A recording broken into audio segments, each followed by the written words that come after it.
What this video reveals first is not Stephen Bartlett or Kevin O'Leary or Cenk Uygur. It reveals an audience that now expects every crisis to be the same crisis in different clothing. AI, Iran, Israel, Trump, socialism, data centers, the stock market, one giant explanatory smoothie. And that's the real hook here.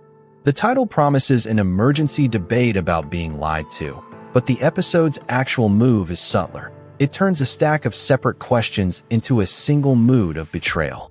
That's powerful television.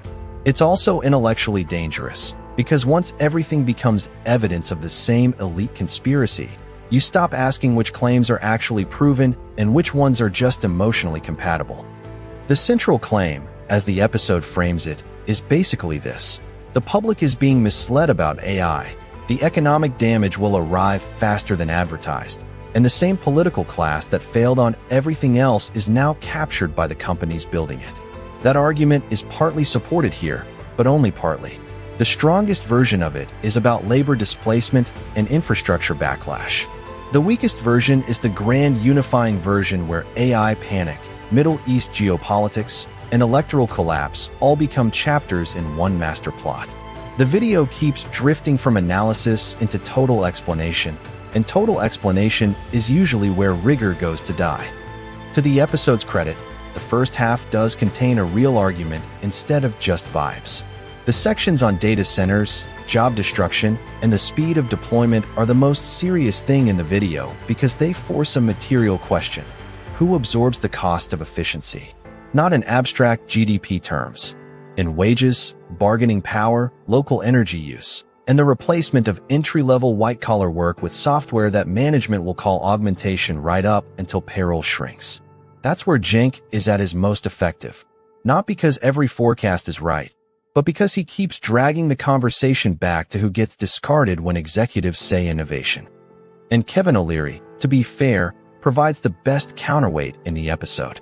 His core point is that technological shocks have always created panic before they created new forms of work, and that refusing the build-out won't stop the build-out. That is not a stupid argument. In fact, it's the adult part of the conversation. Economies do adapt, productivity gains do matter, and a pure anti-technology politics can turn into nostalgia with a microphone. But O'Leary's version has a hidden assumption the episode never really pins down. Adaptation for whom? On what timeline? And with what cushion? Saying the market will eventually reallocate people is not the same as answering what happens to a 45-year-old displaced worker in the 5 years before that miracle arrives. The UBI part is where the episode gets morally interesting and analytically slippery at the same time. Cenk treats universal basic income as the likely social patch after mass unemployment, and the show frames that as both necessary and ominous. Necessary because people still need rent money when software eats the bottom half of the org chart. Ominous because it implies a society where citizenship becomes a subscription plan funded by the same firms that broke the labor market. That's a potent critique.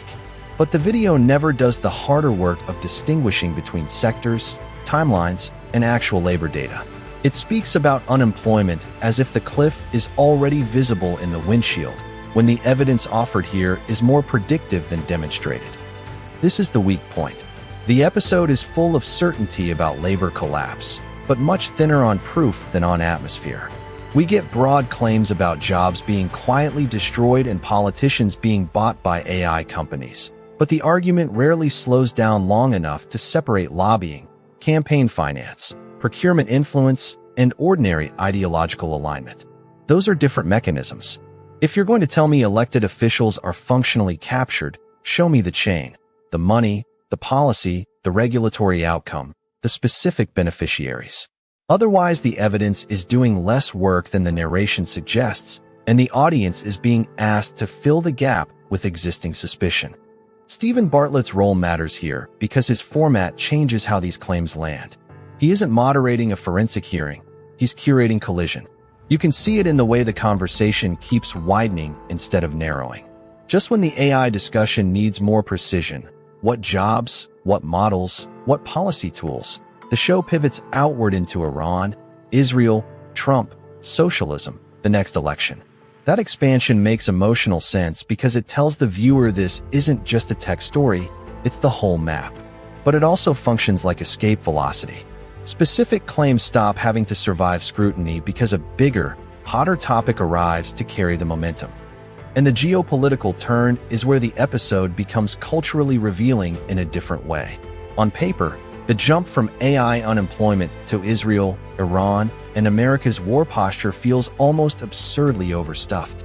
In practice, it exposes the current podcast economy perfectly. Viewers don't just want an argument, they want a worldview package. They want to know whether the same people mismanaging labor are also mismanaging war, inflation, and democracy. I understand the appetite. But the result here is that the Middle East discussion often rides on rhetorical confidence rather than a disciplined evidentiary standard. It's less a developed case than an extension of the episode's governing intuition. Somebody powerful is hiding the real costs from you. What surprised me is that Cenk is both the episode's engine and its main source of distortion. He's good at one thing many polished hosts and investors avoid: naming the class conflict directly. He keeps translating futurist language into plain social terms. Who loses power? Who gets rich? Who gets pacified? That's useful. But he also has a tendency to push every thread towards civilizational finality. Every development becomes a hinge of history. Every opponent is not just wrong, but structurally implicated. It makes him watchable. It also makes him less trustworthy than his best points deserve, because he rarely leaves room for the possibility that a system can be exploitative without being a single coherent plot. O'Leary plays the opposite role, the aesthetic of calm capital. He's there to reassure the viewer that disruption has managers, that the adults in the room understand risk, that markets metabolize chaos better than mobs do. And again, that's not worthless.